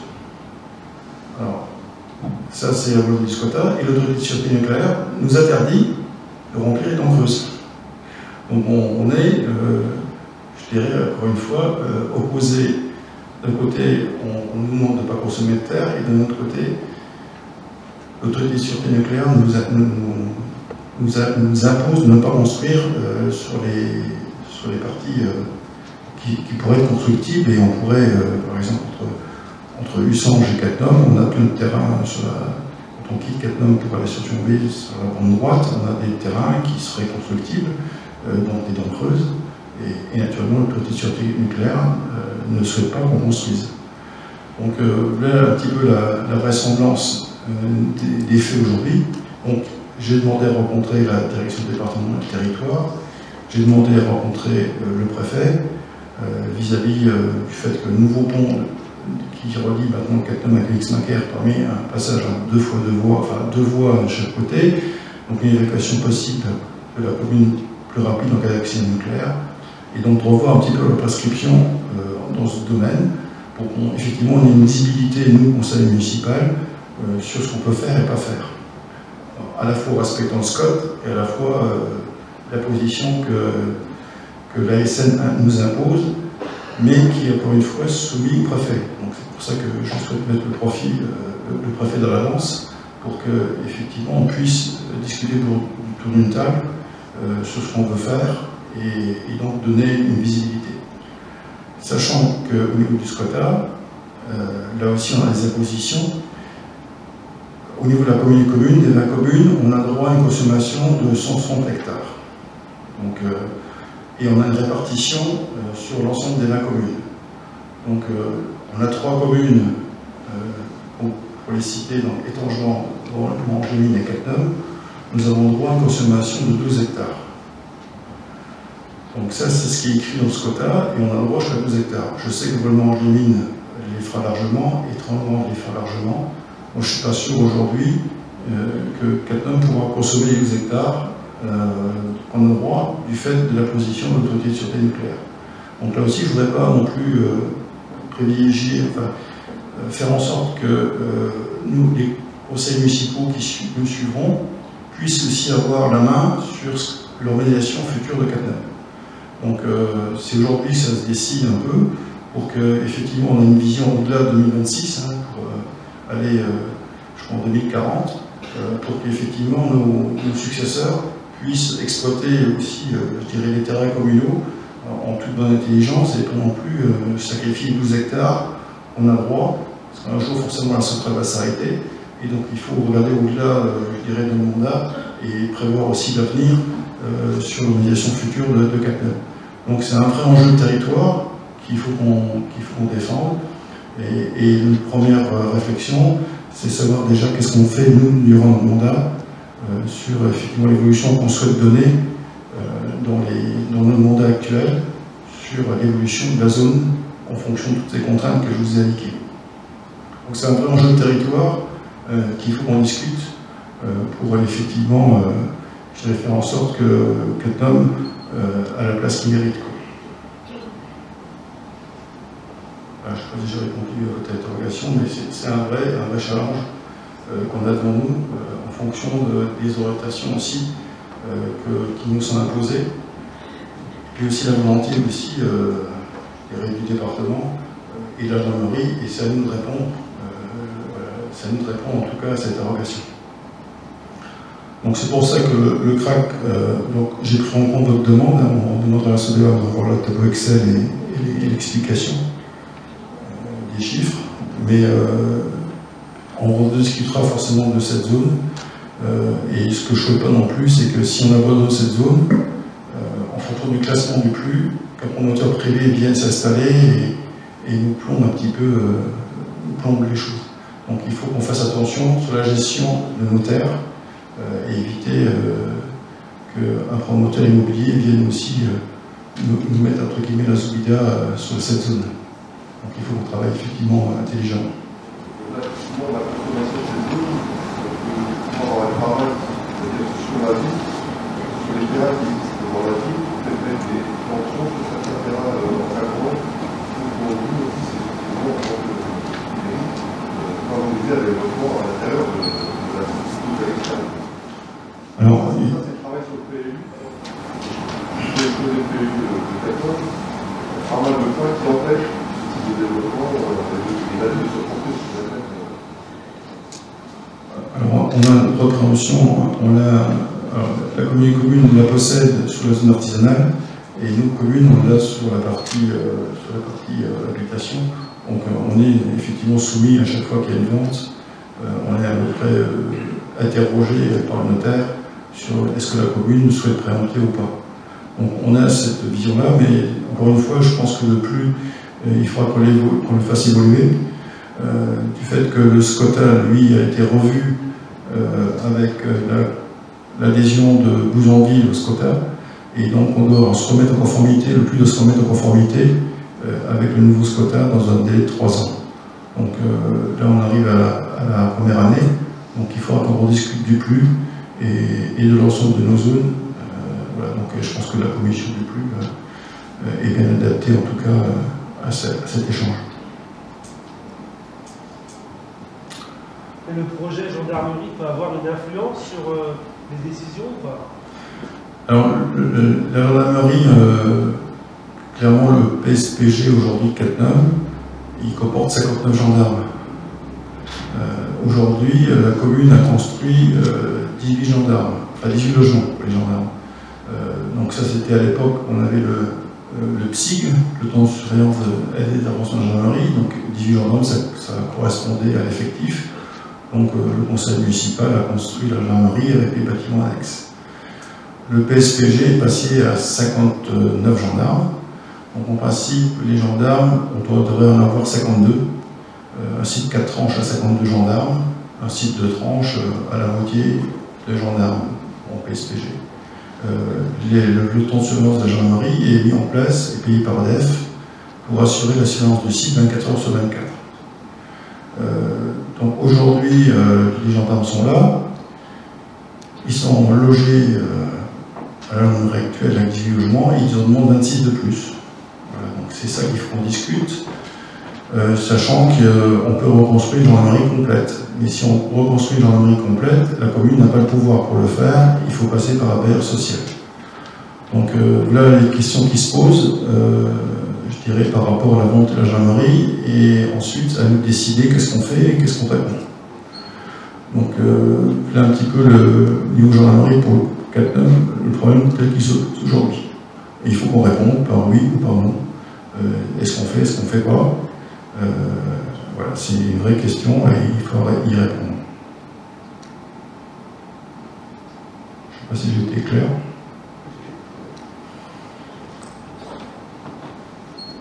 Voilà, donc vis-à-vis du plus, est-ce que vous avez d'autres questions, d'autres interrogations? Très bien.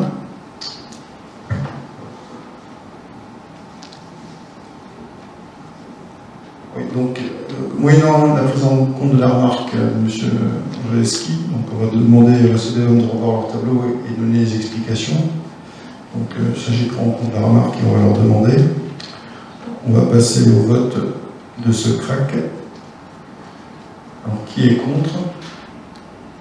1, 2, 3, 4, 5. Qui s'abstient? Ok, je vous remercie. Oui, d'accord, je sais pas.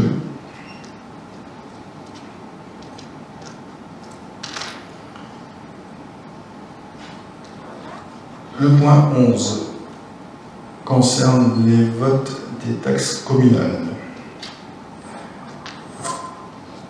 Alors, on vous a mis l'annexe.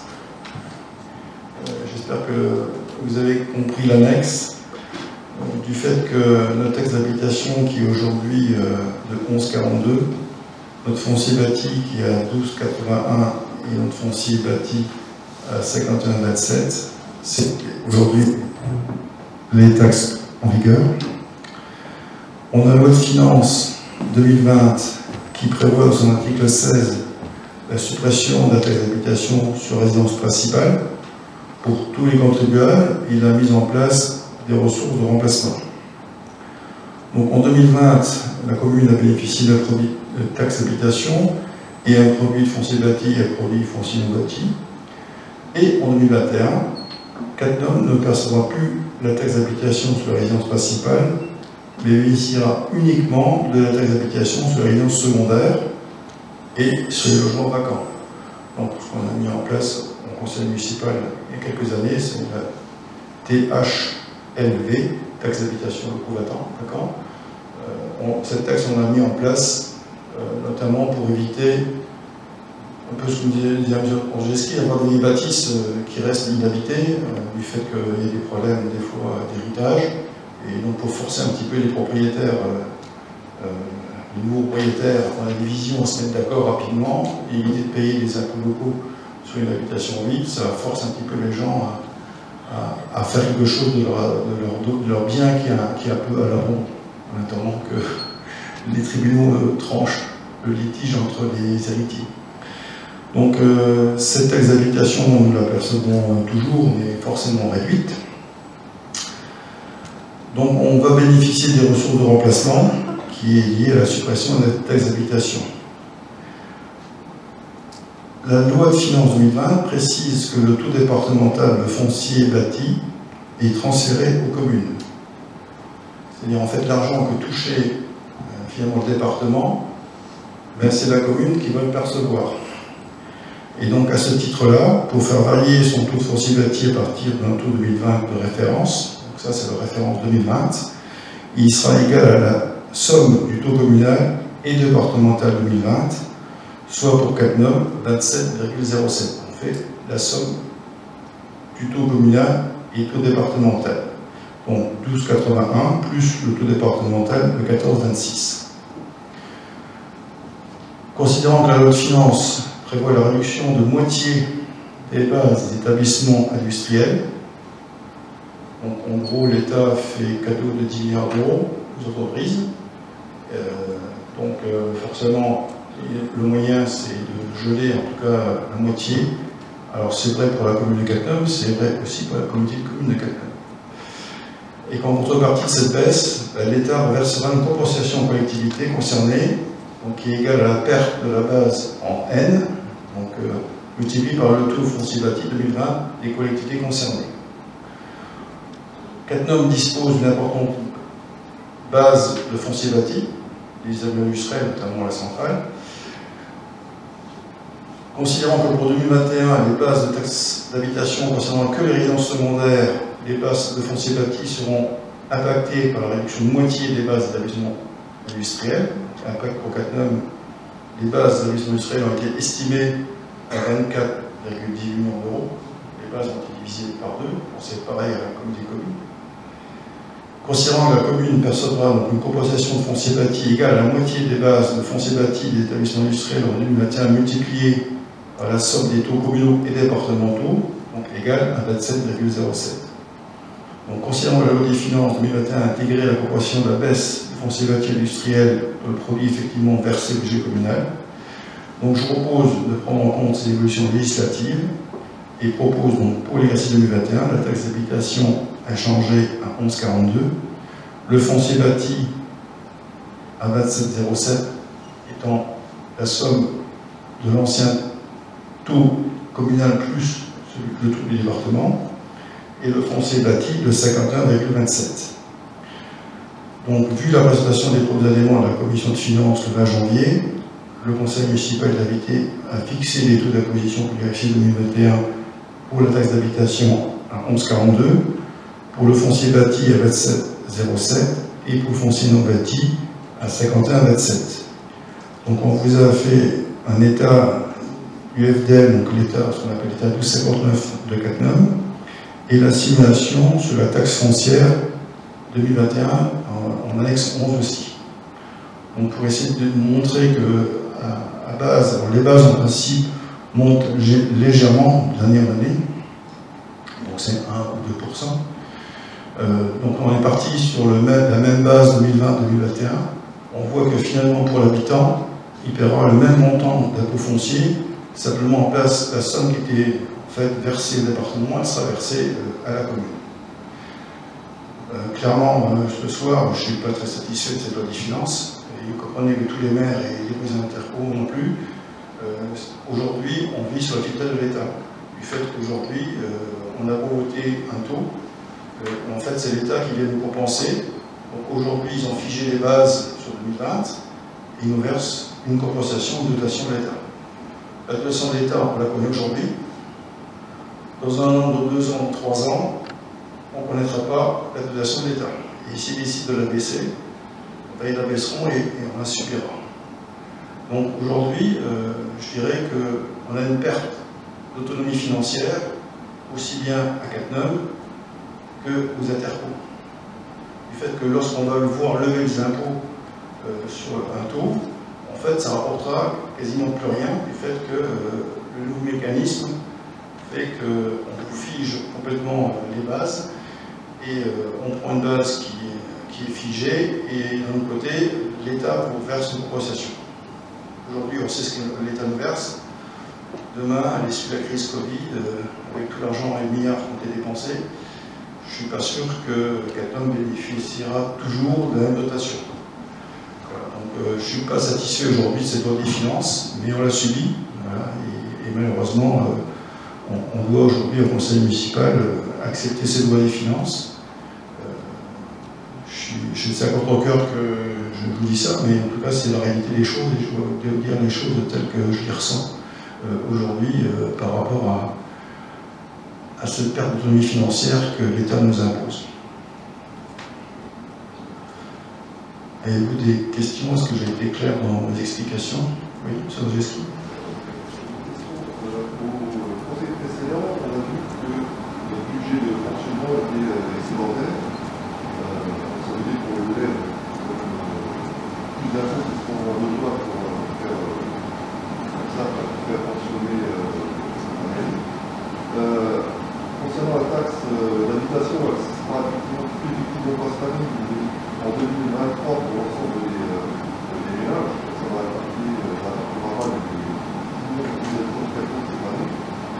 la question que je vais vous poser, c'est effectivement, la balance est juste, hein, si on prend le côté des départements avec la mairie. Est-ce qu'on n'aurait pas pu imaginer une augmentation progressive de ce taux, qui est parti peut-être quelques pourcentages en dessous, et augmenter au fur et à mesure des années ce taux, pour à la fois permettre aux habitants d'avoir une baisse d'impôts, une relance économique qui soit un peu plus forte au niveau financier, au niveau de la consommation des ménages. C'est-à-dire, voilà, cette année, on n'est peut-être pas au total avec 1, 2 ou 3% en moins, et au fur et à mesure des années, on va ajouter ce pourcentage supplémentaire pour aider à la fois les gens et dans la donc vous souhaitez voter une baisse des taux, c'est ça que vous souhaitez? Le taux, oui, que la cumulation des taux soit plus faible que ce que c'est voté, et qui, l'année prochaine, par exemple, on va rajouter à 1% pour arriver à Alors dire qu'aujourd'hui on a trop d'argent, je dirais aujourd'hui, heureusement, nos recettes de fonctionnement sont supérieures à nos dépenses de fonctionnement. L'avantage, lorsque vous avez vos recettes qui sont supérieures à vos dépenses, c'est que vous dégagez un excédent, et cet excédent de fonctionnement, vous le mettez en recettes d'investissement.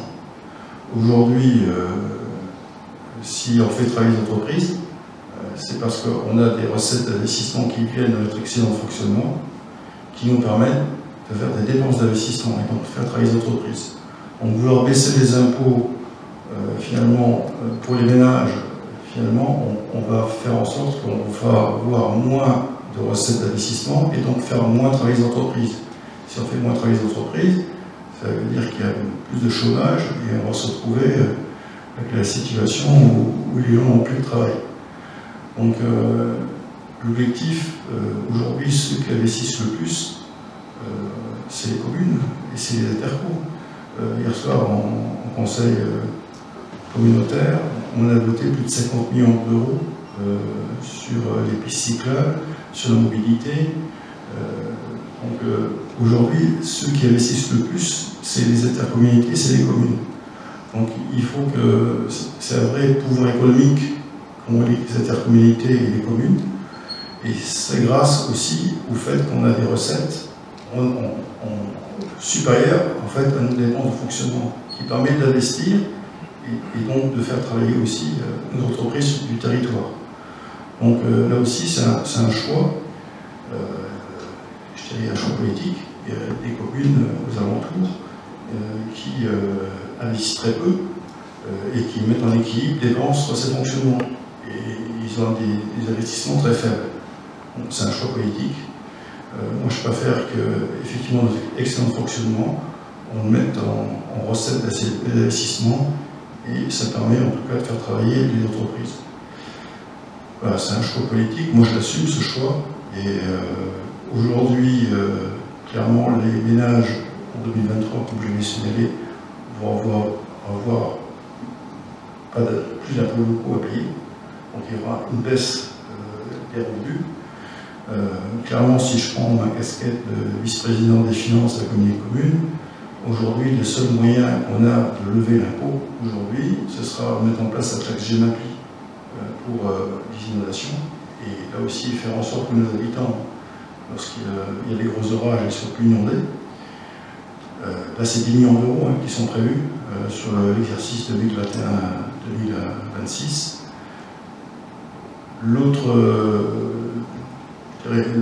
dépense qu'on souhaite faire aussi, c'est tout ce qui touche à la mobilité. Donc je vous l'ai dit déjà, c'est 1 million d'euros qu'on veut mettre avec les pistes cyclables.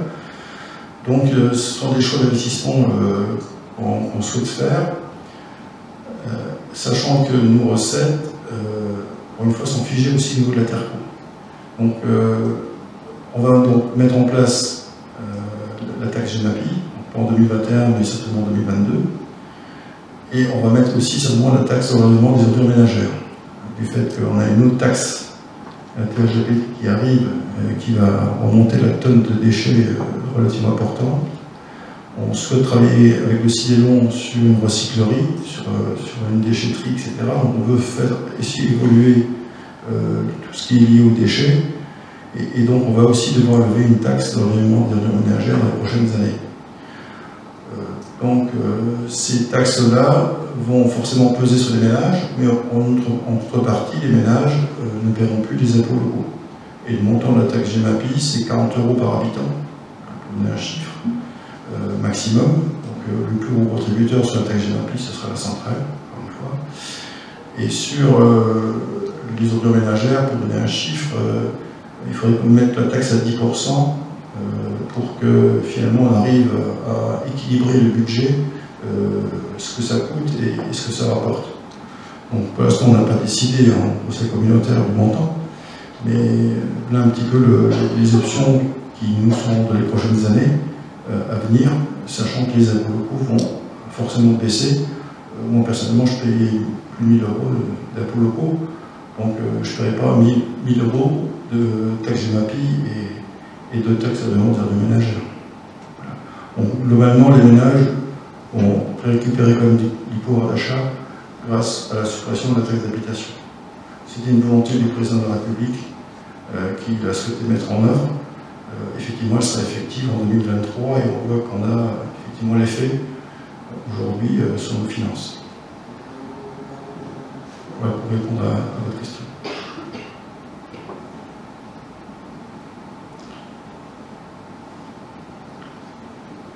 Y a-t-il des questions? On va passer au vote. Qui est contre? Qui s'abstient? 3, 4. Fanny est parti. Je vous remercie. Point 12, décision modificative numéro 1, budget commune. Donc, vu la délibération de ce jour qui attribue le marché de la transformation des bâtiments de la chaudière biomasse, qu'on a vu au point 8, à 1 056 137,80 € hors taxe, soit 1 267 365,36. Considérant que les crédits que l'on a affectés à l'opération chaudière bois lors de l'élaboration du budget primitif, on avait mis 1 100 000 €. Et considérant que les crédits sont insuffisants au regard du montant global de l'opération de travaux, il est proposé donc au conseil municipal d'inscrire les crédits afférents au budget suivant. La proposition de décision budgétaire qui s'établit à la forme suivante. On retire 200 000 € aux travaux de l'église qu'on va affecter donc sur la chaufferie bois pour avoir un équilibre donc dépenses-recettes de 200 000 €. Alors, moi, je me posais la question tout à l'heure. Qu'est-ce qui fait qu'on avait prévu 1 million 100 et on a 1 million 2? Alors, deux explications par texte fluide. La première, je vous avais dit, les options, ça concernait le fait qu'on a des bâtiments qui contiennent de l'amiante et forcément, il faudra prendre les options lorsqu'ils vont percer pour que le personnel puisse être protégé lorsqu'ils vont faire les travaux de percement.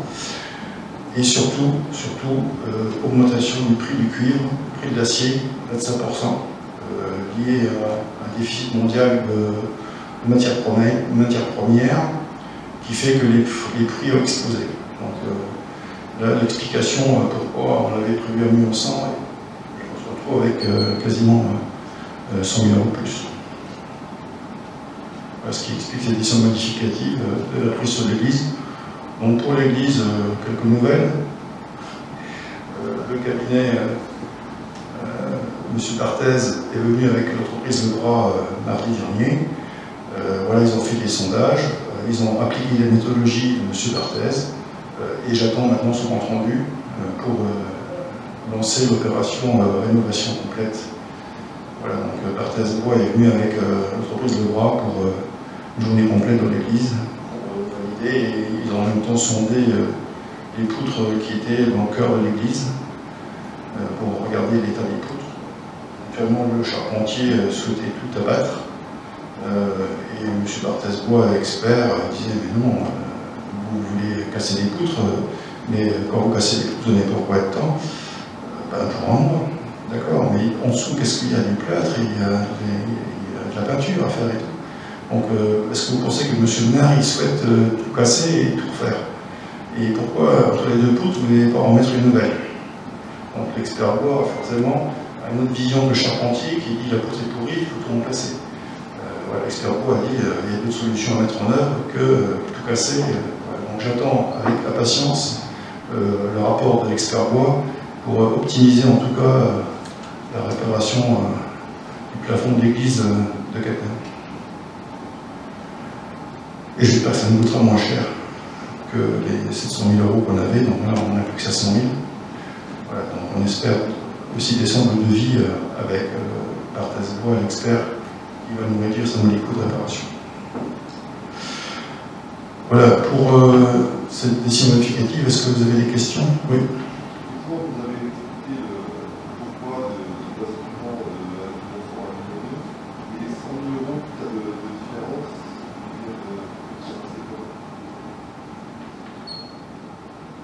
C'est 200 000, oui, c'est 200 000 €.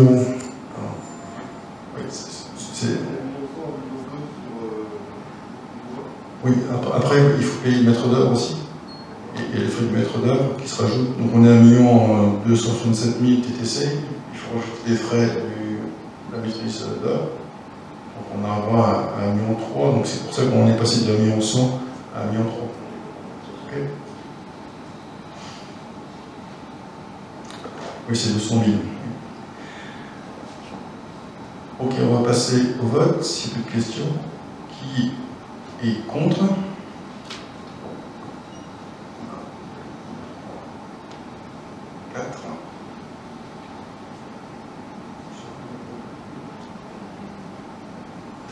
4 contre. Qui s'abstient? Point adopté à la majorité. Subvention au procédé fabrique de Capnum, Zentich, attribution. Donc c'était soumis au vote s'il y avait un retour de la validation de l'évêché. Donc on n'a pas validation par l'évêché, on ajoute ce point à l'ordre du jour et on le reverra lorsque l'évêché aura trouvé les comptes. Le point 14 concerne les tarifs de l'épicerie. Donc l'épicerie s'est imposée par le Pèlerin de nouveaux magazines hors série et des clés de vacances hors série à la vente. Donc le conseil municipal est invité à fixer les hauts prix de vente des produits d'épicerie ci-après. Donc vous avez le détail. Avec une dernière série qu'on a rajoutée, la hors série Passion Vosges, plus bas, donc 50 plus belles redonnées à 7,90 €. Et naturellement, comme on vend de l'alcool, la loi nous oblige aussi à vendre des éthylotestes. Et donc on va les mettre à proximité des bouteilles d'alcool. Et donc on se propose de mettre des éthylotestes à 1,10 € donc l'unité. Voilà. Est-ce que vous avez des questions? Questions, pas d'interrogation? On passe au vote. Qui s'abstient? Qui est contre? Monsieur Allais, vous êtes abstenu? Abstenu ou contre? Alors, abstention, 1, 2, 3, 4 abstentions.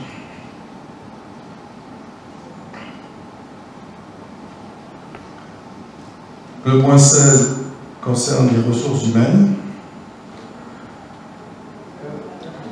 Ah, j'ai oublié la régie. Oui, excusez-moi, j'ai changé de page. Le point plus important. Le point 15 concerne la régie NS. Donc, nous avons pris délibération au conseil municipal du 25 juillet 2014 qui porte création de la régie municipale de télédistribution, qui est donc dotée de la personnalité morale et d'autonomie financière.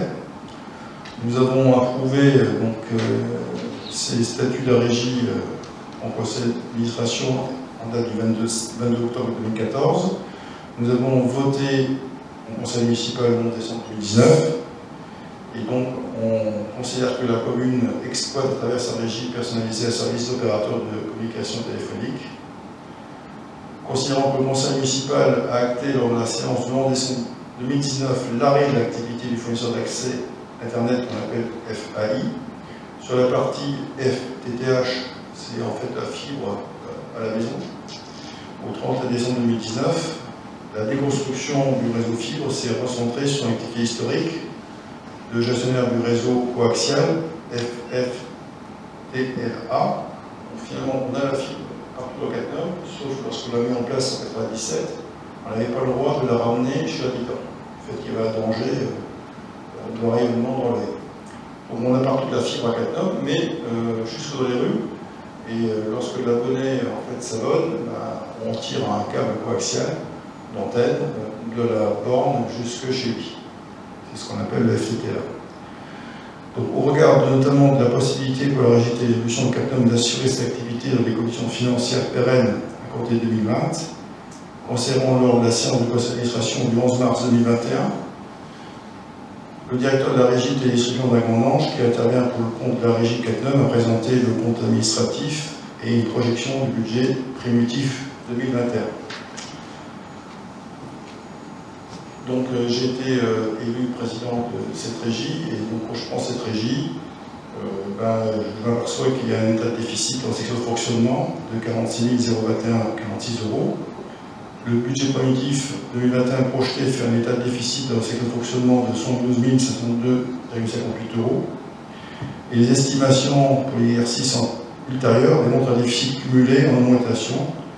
Donc on estime à 143 707,26 € en 2023. Donc on est dans le mur. Et donc plutôt que d'aller dans le mur, je considère que mon abonné de la régie qui connaît une diminution avérée ces 2 dernières années, donc on est à 13,31% au Cattenom et à 14,85% au bassin, tout abonnement confondu, donc télé seul, télé Ethernet et avec téléphone. Considérant que le développement de la fibre sur le territoire induit une baisse constante des abonnés sur les prochaines années, conduisant une perte de recettes certaine pour la régie, et considérant que l'activité gestionnaire du réseau FTLA ne peut être considérée comme économiquement viable, il vous est proposé d'en prononcer la dissolution de la régie municipale de Cattenom avec effet au 30 juin, de dire que les comptes de la régie seront arrêtés à cette date, de dire que le maire est chargé, à qualité ordinateur, de procéder à la liquidation de la régie.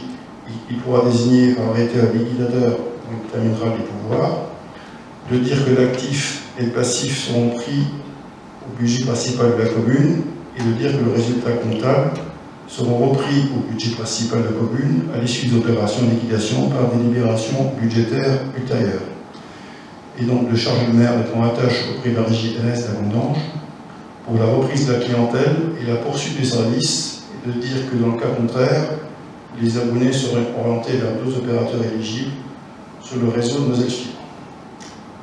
En clair, aujourd'hui, il y a une différence entre la régie de Bassam, la ville de Bassam et Cattenom. Un habitant de Bassam aujourd'hui, il a le choix d'être chez NS, soit d'aller chez Orange. À Cattenom, le problème se pose différemment. Les gens ont le choix d'aller chez NS, ou d'aller chez Orange, ou d'aller chez SFR, ou d'aller chez Bouygues. Donc la multiplication, en tout cas de ces opérateurs, fait que les gens forcément comparent les offres et ont tendance à vouloir quitter NS pour aller vers ces opérateurs-là. Et donc on a effectivement une baisse d'abonnés sur la régie qui fait que forcément nos recettes diminuent et on n'arrive pas à compenser avec l'ensemble des dépenses. Donc pour Bassam, le problème reste entier aussi. Donc le maire de Bassam décidera s'il veut continuer ou pas à travailler avec la régie d'Avranches. Moi, ce que je souhaite ce soir, c'est que la régie NS CatNum s'arrête, voilà, et ensuite de négocier avec la régie d'Avranches la reprise de nos abonnés. Et ce que je ne souhaite pas, c'est qu'il y ait une rupture de service. C'est que les gens qui aujourd'hui ont soit la télévision, pour cette salle, je sais qu'il y a des gens qui ont que la télévision, n'est-ce pas? Donc je ne voudrais pas que les gens soient coupés, qu'il y ait une coupure de service. Donc à nous de trouver de manière intelligente la façon pour que les habitants n'aient pas une rupture de service, et donc d'avoir une continuation soit avec la régie d'Avranches, soit que les gens décident de quitter la régie et partir soit chez le public, soit chez les affaires, soit chez Orange. Voilà. Et ce que je veux, c'est qu'effectivement, on a un délai de 3 mois pour qu'on puisse à la fois négocier avec la régie d'Avranches, prévenir nos abonnés et donc permettre, en tout cas, d'éviter d'avoir une rupture de service. Là, en tout cas, la volonté ce soir sur le fait que malheureusement, c'est la fin de la régie. Nous avons construit ce réseau. On est arrivé en 1995, le réseau était tiré. On a fait une délégation de service public avec la GICOM qui l'a exploité pendant 15 ans. On avait prolongé par avenant. Et donc, à la fin, on s'était posé la question qu'est-ce qu'on faisait. Voilà, on a décidé de transformer en régie. Et aujourd'hui, force est de constater que les gens vont savoir quitter notre régie pour aller ailleurs. Et donc, à un moment donné, il faut savoir dire stop, on arrête les freins. Ça veut dire qu'il reste combien de foyers à CatNum sur la régie? Vous avez alors, à peu près, hein. 228. 228. Alors.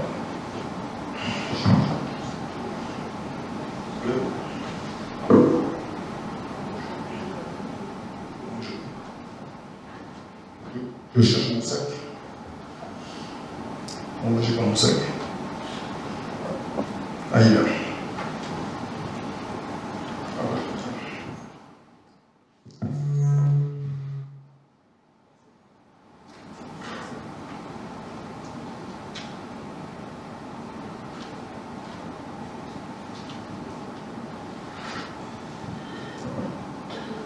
Alors, le nombre d'abonnés au décembre 2020, nous avons ce CatNum télévision seule, 129 personnes, Internet seul, 34, TV plus Internet, 56, TV, Internet plus téléphone, 9, en total 228.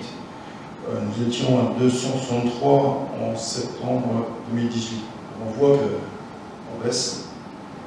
Voilà, donc ce qui est pour moi gênant, c'est que les gens qui ont Internet ou TV Internet peuvent très bien aujourd'hui aller effectivement chez un opérateur. Ce qui me gêne plus, c'est les gens qui ont la télévision seule. Du fait qu'il y a des habitants qui tiennent à leur chaîne soit portugaise, soit italienne, soit la BBC, donc ça me gêne plus. Donc je voudrais quand même voir que ces 129 qui ont la télévision seule puissent continuer à bénéficier du service, à minima. Ensuite, ceux qui ont Internet seul, moi je connais des gens de CatNum qui ont pris que l'Internet seul, et ils ont pris un abonnement Canal+. Ils ont en fait le signal Internet, et ensuite ils ont le Canal+, en abonnement, à leur choix. Et puis il y a des gens qui ont pris et la télévision et Internet, et puis très peu qui ont pris avec le téléphone. Donc là un petit peu la situation en décembre. Donc ce que je ne souhaite pas, c'est que ces 228 personnes soient gênées. Et donc ce qui me gêne le plus sur les 228, c'est qu'elles soient 29 télévisions seules. Voilà, pour essayer de voir si on ne peut pas continuer le service avec la régie d'Avranches. Et forcément, je rentre en négociation avec eux, ce conseil d'administration, pour leur demander de poursuivre l'exploitation par leur soin. Sachant que le tas de station qui a été visité apparemment en visite du patrimoine par Hervé ce week-end, par une famille, apparemment, que Native est porte ouverte, voilà, sert aussi à la régie Bassam. Donc notre tête de réseau sert à la fois Cattenom et Bassam. Donc il faut qu'on négocie, le maire de Bassam, le maire de Cattenom, négocie avec la régie d'Avandange sur la poursuite, en tout cas, de l'exploitation du réseau par la régie. Oui. Je pense que si on est déficitaire, nous, actuellement, quel serait l'intérêt de la régie de l'Avandange pour reprendre les abonnés? Qu'est-ce qui ferait que eux seraient positifs? Donc nous, en gardant le service, des gens, rien à faire, on sera déficitaire. Parce que tu as oublié que la régie de notre régie, on a fait 2 prêts. Et ces 2 prêts, ce sera à la commune, effectivement, de les prendre en charge. Et donc la régie d'Avandange n'a plus les prêts à rembourser du fait que c'est la commune qui est caution de ces prêts. Ça coûte 37 000 € par an. Et donc quand on dissout la régie ce soir, c'est la commune de Cattenom qui paiera ces frais. Et c'est forcément des frais qui ne sont plus à la charge de la régie d'Avandange. Par contre, si nous, on donne notre réseau à la régie d'Avandange, je vais quand même demander de l'argent à la régie d'Avandange, du fait qu'ils vont avoir des abonnés qui rendent de l'argent. Et donc, je vais leur dire, moi j'ai effacé les dettes, et aujourd'hui, donnez-moi quelque chose. Donc, c'est la négociation que je vais avoir avec eux. Ça veut dire rendre notre réseau était là à la régie? Non, pas non, on le met à disposition. La commune reste toujours propriétaire de son réseau. On le met à disposition, on a un exploitant, on l'a mis en Régicom, on le donne à la régie, et on leur demande, comme ils ont des recettes qui viennent nos abonnés, de nous reverser à ce moment-là une part négociée. Voilà, je répondais à ta question. On a 2 questions en tête. Oui. Oui. Ça va donner pour le devoir plus de 500 000 €.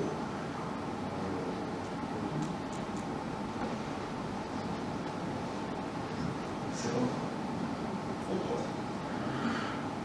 On aura, la commune aura 37 000 € à rembourser par an sur les 2 prêts qu'on a fait. Donc la commune est en caution.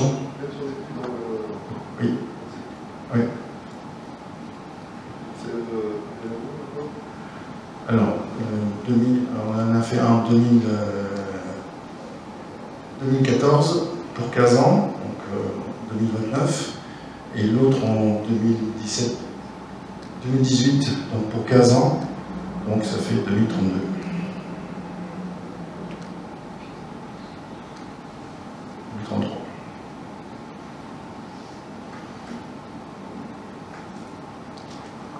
Voilà pour répondre à vos questions. D'autres interrogations, d'autres questions? On va passer au vote. Qui est contre? Qui s'abstient? 4 abstentions. Merci. Le point 16. Le rapport sur l'état de la collectivité et le bilan social de la commune. Donc on vous a joint le bilan social 2019 de la commune, qui a été arrêté donc au 31 décembre 2019. Le comité technique du centre de gestion a donné un avis favorable. Et donc je vous invite à prendre acte du bilan social 2019. Si vous avez des questions ou interrogations sur ce bilan. Non. Il doit être fait tous les 2 ans, c'est ça? Oui, tous les 2 ans. Oui.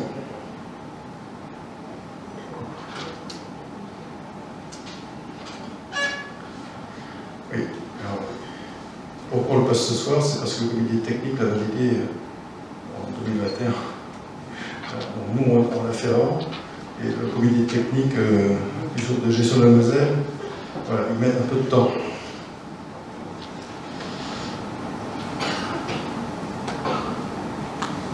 Et donc en 2019, on avait 47 salariés et on sait, au jour d'aujourd'hui, combien on a d'employés communaux? Ça a augmenté? 48, avec l'arrivée demain de plus 4.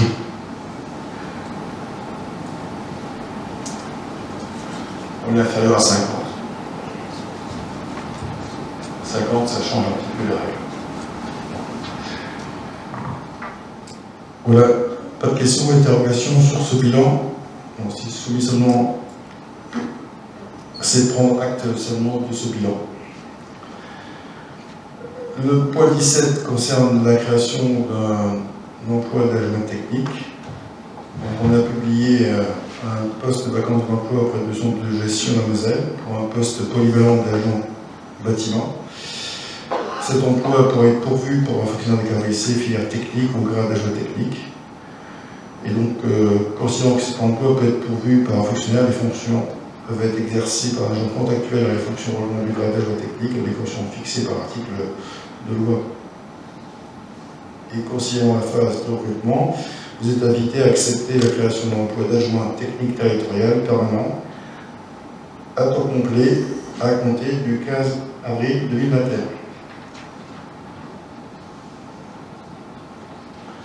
C'est le remplacement de M. Fuchs qui est parti en retraite au 1er décembre. Voilà. Des questions, des interrogations? On passe au vote. Qui est contre? Qui s'abstient?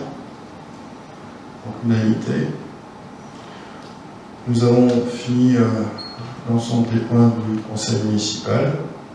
Je vous remercie et vous souhaite une très bonne soirée.